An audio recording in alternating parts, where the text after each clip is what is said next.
बिस्मिल्लाहिर्रहमानिर्रहीम। Dear students and viewers, अस्सलाम वालेकुम। प्रीवियस लेक्चर में हमने बेल को डिस्कस किया था और आपने देखा होगा कि उसकी जो बेसिक टाइप्स हैं, प्री रेस्ट बेल और पोस्ट रेस्ट बेल, उसको हमने तफसील के साथ डिस्कस किया। तो आज हम ये डिस्कस करने वाले हैं कि बेल को कैसे ड्राफ्ट किया जाए। बेल को ड्राफ्ट करना बहुत बड़ा आर्ट है, इसीलिए इसको समझना भी बहुत ज़रूरी है। बहुत सारे यंगस्टर लॉयर जो हैं वो बेल की ड्राफ्टिंग में लगे रहते हैं, जिसके नताइज कुछ अच्छे नहीं आते। तो बहुत सारे यंगस्टर लॉयर परेशान भी होते हैं कि ड्राफ्टिंग को कैसे समझा जाए जिससे वो बेल को आसानी के साथ ग्रांट करवा लें। तो कुछ प्रिंसिपल हैं जो मैं आपसे डिस्कस करने वाला हूं।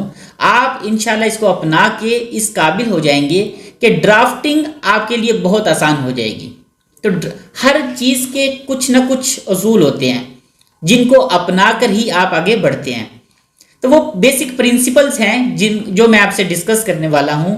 सबसे पहले आप बेल को ड्राफ्ट करने से पहले एक परफार्मा लीजिए और उसके ऊपर आप एक चेक लिस्ट बनाएं।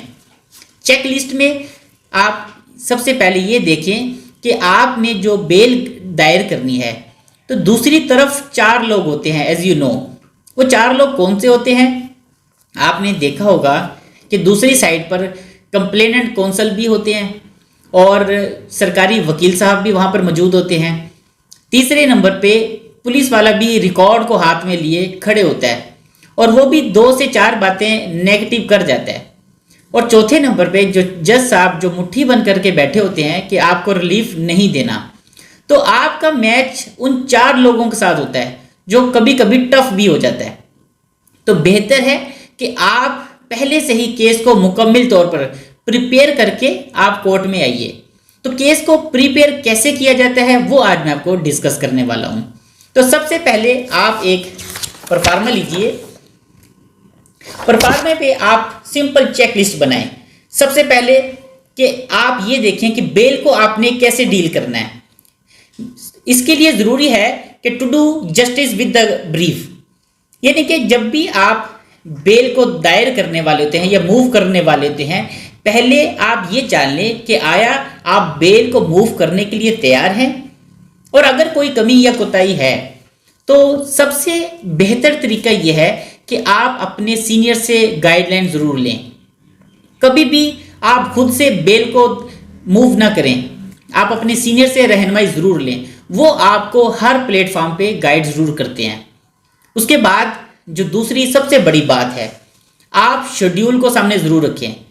वो शेड्यूल जो CRPC के लास्ट में दिया जाता है, और उसमें आपने देखा होगा कि उसमें सेक्शन वाइज यानी कि ऑफेंस है और वो किस नोयत का है, उसकी पनिशमेंट कितनी है, आया बेलेबल है या नॉन बेलेबल है, यानी प्रोहिबिटरी क्लास में फॉल करता है या नहीं करता। और सबसे इंटरेस्टिंग बात यह है कि वो आपको ये भी बता देता है कि ये बेल आपने किस कोर्ट में मूव करनी है। तो इसको भी आप सामने रखें। उसके बाद दूसरे नंबर पर आप सबसे जो अहम काम है वो ये करें कि काउंसलिंग करें आप अपने क्लाइंट की। आपने देखा होगा कि जब भी बेल दायर की जाती है उसमें सिंगल डॉक्यूमेंट होता है FIR का, और इसके अलावा कोई फॉर्म नहीं लगाया जाता। तो आप ये देखें कि आपने उस बेल में सिर्फ सिंगल FIR की कॉपी लगाई है और कोई सपोर्टिंग डॉक्यूमेंट नहीं लगाया। तो बेल अब आपको कैसे ग्रांट कर दी जाए? आपके लिए मुश्किल हो जाता है एडवोकेसी करना, क्योंकि बेहतर तो यह है कि आप क्लाइंट को अच्छे से पहले काउंसलिंग करें। आप उनसे ये कहिए कि जो भी सपोर्टिंग डॉक्यूमेंट्स हैं आप वो ज़रूर लेके आएँ। यही है कि एक दिन का डिले हो जाएगा, आप एक दिन बाद भी बेल को दायर कर सकते हैं, लेकिन वो जो रिलीफ मिलेगा उससे आप काफ़ी खुश हो जाएंगे। तो सबसे पहले आप क्लाइंट की काउंसलिंग करें। क्लाइंट को क्या कहें? आप उन्हें कहें कि जो भी सपोर्टिंग डॉक्यूमेंट्स हैं वो हर हाल में उसे प्रोवाइड करें।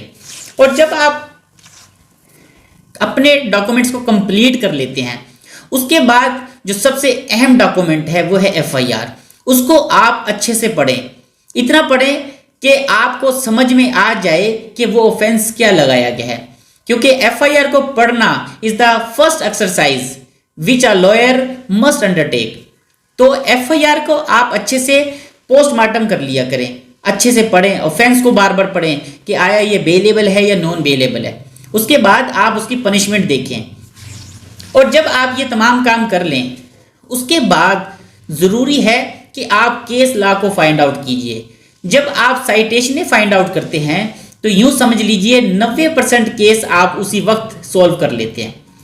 जब आप ये ढूंढ लेंगे साइटेशन, उसके बाद क्या करें, उसके बाद फिर उसी परफार्मे पे आप वो ज़रूरी इन्फॉर्मेशन दायर करें। वो ज़रूरी इन्फॉर्मेशन कौन सी है?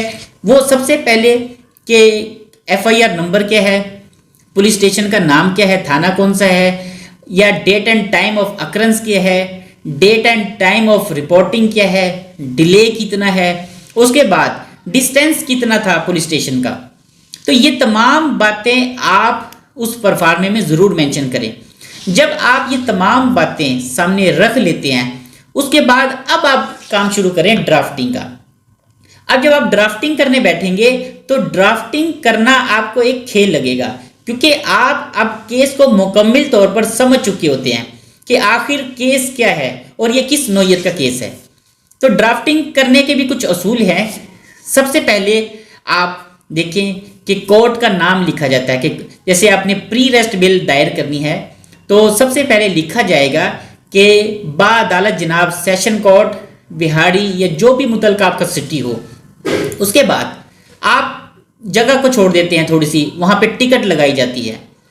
टिकट लगाने के बाद आपने देखा होगा कि पार्टीज नेम आते हैं। पार्टी का नाम क्या है? जो मुल्ज़म होता है। मिसाल के तौर पे हम फर्जी नाम ले लेते हैं, जैसे आबिद हुसैन वल्द, कुछ भी लगा लें आप, वल्दीन मोहम्मद, कौम शेख और साकिन सी ब्लॉक विहाड़ी। और आप नीचे क्या लगा देते हैं, फिर टाइटल बनाम सरकार कर देते हैं। अच्छा, ये तमाम जो ये बेल है, जैसे प्री रेस्ट बेल है या पोस्ट रेस्ट बेल, ये वर्सेस सरकार होती है। अच्छा, उसके बाद आप टाइटल देते हैं। टाइटल कैसे दिया जाता है? बहुत सारे यंगस्टर लॉयर जो अब इस बात को कस्टम बना के बैठे हुए हैं कि वो डायरेक्ट लिख देते हैं कि दरखास्त बराए कबल गिरफ्तारी 498 ज़ेफ़े वगैरह। बस आप ये कभी ना डालें, आप हमेशा इसको मुकम्मल तौर पे लिखें।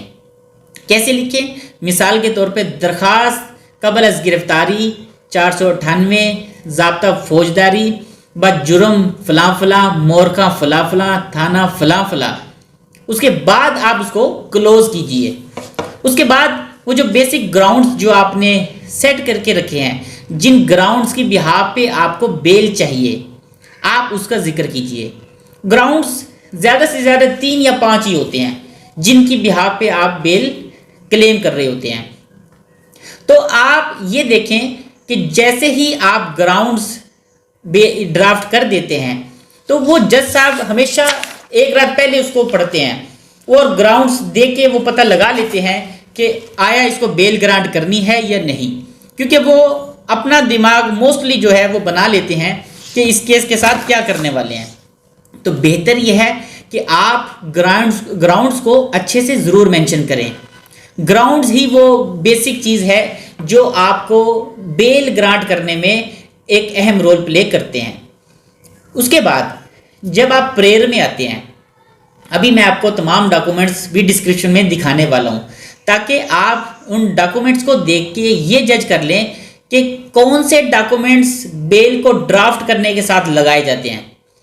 तो जब आप प्रेयर डालते हैं, प्रेयर में भी आप ये न लिखिए कि बाहालात अंदरी बाहालात इस्तदा है कि ये बेल मंजूर फरमाई जाए, ऐसे ना लिखें। उसमें भी आप पूरा नोट डालिए जो आपने दरखास्त ज़मानत के तौर पे डाला था, टाइटल। मिसाल के तौर पर अंदरी हालात बालस इस्तदा है कि कबल अज़ गिरफ्तारी, आप उसको पूरा मेंशन कीजिए और उसके साथ आप उसका जुर्म भी बताएं, मोरखा भी बताएं और किस थाने में है वो भी बताएं। फिर आप लिखें कि अगर दीगर दादरसी जो करीन एन इंसाफ है से भी नवाजा जाए। इस फिक्रे को आप डालना ना भूलिएगा। उसके बाद आप उसके साथ बयान हल्फी लगाते हैं।